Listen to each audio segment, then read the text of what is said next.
Welcome back to the channel. In this video we'll be discussing a new topic, and this is shrinkflation. We'll be discussing about it and we'll be comparing it with inflation. What is the difference between inflation and shrinkflation? So let's begin. First we need to know what is the meaning of shrinkflation, right? So it basically means the quantity of the product downsizes while keeping the price same. कोई भी एक particular product है, उसके price को तो उतना ही रखेंगे लेकिन उसकी क्वांटिटी को कम कर देंगे. यहाँ पर एक एग्जांपल दिखाया गया है.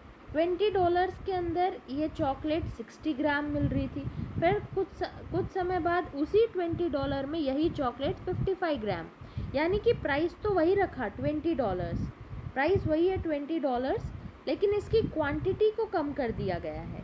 इसे कहा जाता है श्रिंकफ्लेशन. ये दो वर्ड से मिलकर बना है. एक है shrink plus inflation. Shrink plus inflation.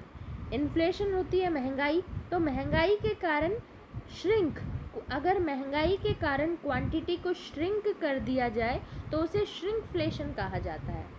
आगे अगर हम इसमें देखें तो एक दूसरा एग्जाम्पल ये है.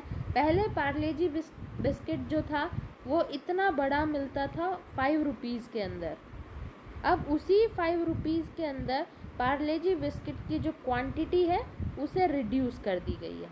ये रिडक्शन आप देख सकते हैं इसमें, देखिए इतना ये रिड्यूस कर दिया गया है.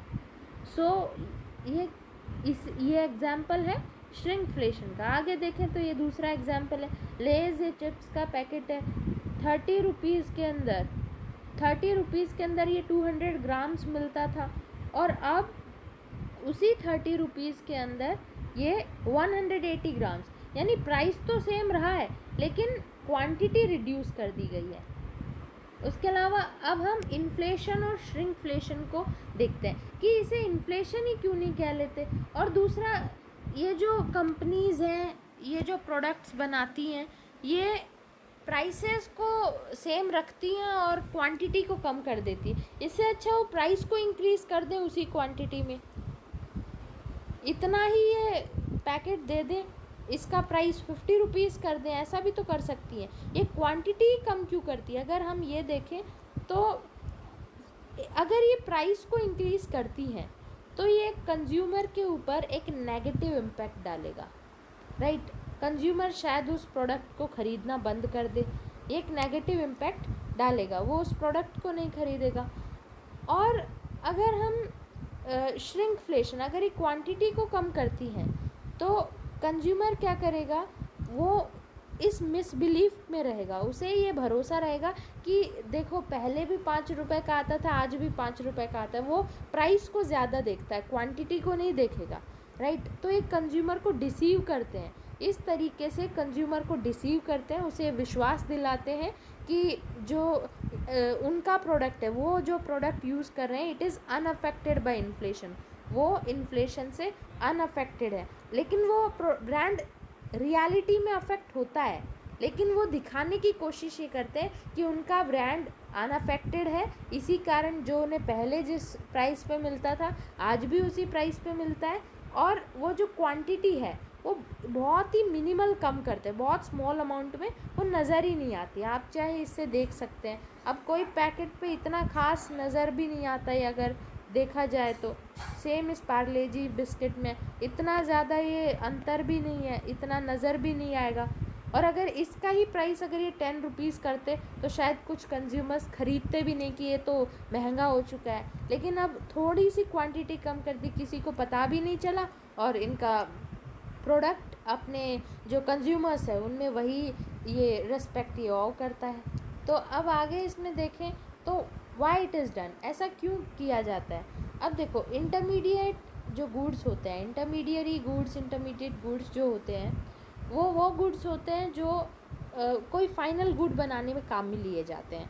फॉर एग्जांपल बिस्किट एक फाइनल गुड है, राइट? बिस्किट एक ऐसा गुड है जो हम फाइनली कंज्यूम करते हैं, राइट?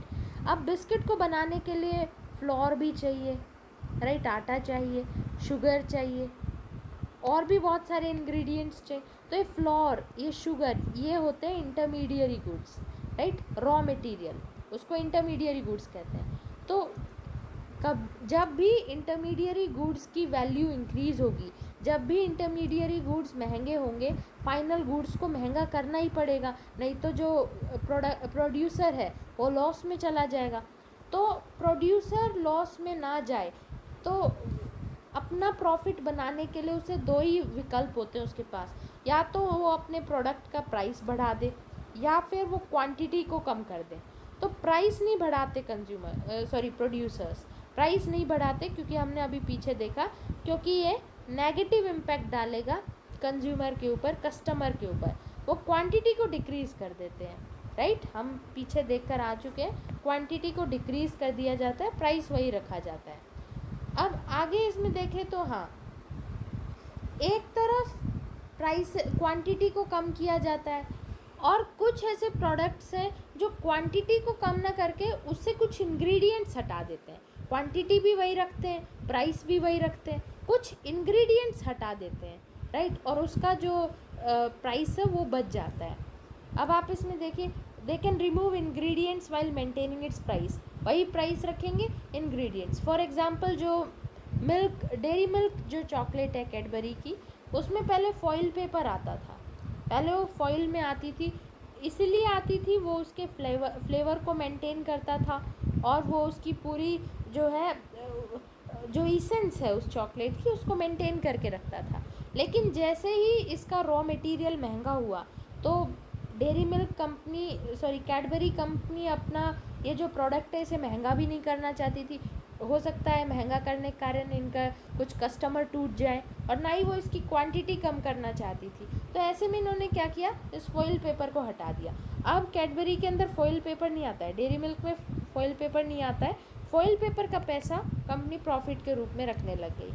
और एग्जांपल्स देखें, अगर इसके नेगेटिव इफ़ेक्ट्स को देखें, negative effects, so they can lead to customer frustration. ऐसा नहीं है कि कस्टमर को नज़र ही नहीं आएगा, कस्टमर हर बार नेग्लेक्ट करता चला जाएगा, कस्टमर फ्रस्ट्रेट भी हो जाएगा और वो किसी दूसरे ब्रांड की तरफ भी चला जाएगा। तो इस बात का बहुत ज़्यादा ध्यान रखा जाता है कि कस्टमर किसी भी तरीके से वो नज़र ना आए कस्टमर को, राइट, जो भी क्वांटिटी कम करते हैं वो कस्टमर को नज़र ना आए, इसीलिए बहुत स्मॉल अमाउंट में कम की जाती है। जो कस्टमर की सेंटिमेंट्स हैं उन्हें बनाए रखने के लिए उन्हें वो रिड्यूस नहीं होने देते। और क्या अप्रोच, क्या इसमें जो है एक्शन लिया जा सकता है, क्या अप्रोच अपनाई जा सकती है, हमें कंज्यूमर सेंट्रिक होके सोचना है। एमएनसीज़ का काम ही है प्रॉफिट कमाना, लेकिन हमें कंज्यूमर सेंट्रिक होकर सोचना है। जो इंडिया में कंज्यूमर प्रोटेक्शन एक्ट 2019 आया था, कंज्यूमर प्रोटेक्शन एक्ट 2019 के हिसाब से इस प्रोटेक्शन एक्ट में जो राइट टू इन्फॉर्मेशन है, RTI, right to information, this is a consumer right, हर कंज्यूमर का राइट है राइट टू इन्फॉर्मेशन। और इसी के तहत हर एक प्रोडक्ट की हमें, तभी तो उसके पीछे रैपर पर लिखा होता है क्वांटिटी, उसकी प्राइस, प्योरिटी, जो भी इंग्रेडिएंट्स काम में आते हैं। तो ये बहुत इम्पॉर्टेंट है, हमारे सेंट्रल कंज्यूमर प्रोटेक्शन अथॉरिटी, ये इसकी रिस्पॉन्सिबिलिटी बनती है कि जो भी प्रोडक्ट्स ये सब मेंशन नहीं करते, अपने इंग्रेडिएंट्स को, क्वालिटी को, क्वांटिटी को, प्योरिटी को, इन सब को मेंशन नहीं करते, उनके ऊपर स्ट्रिक्ट एक्शन लिए जाए और कोई भी कंज्यूमर अपने इस राइट को यूज़ करके इस इंफॉर्मेशन को गेन कर सकता है। So this was all in this video. I hope इस वीडियो के थ्रू आपको बहुत कुछ जानने को, समझने को मिला होगा। And please like, share, subscribe the channel. Thank you for watching the video.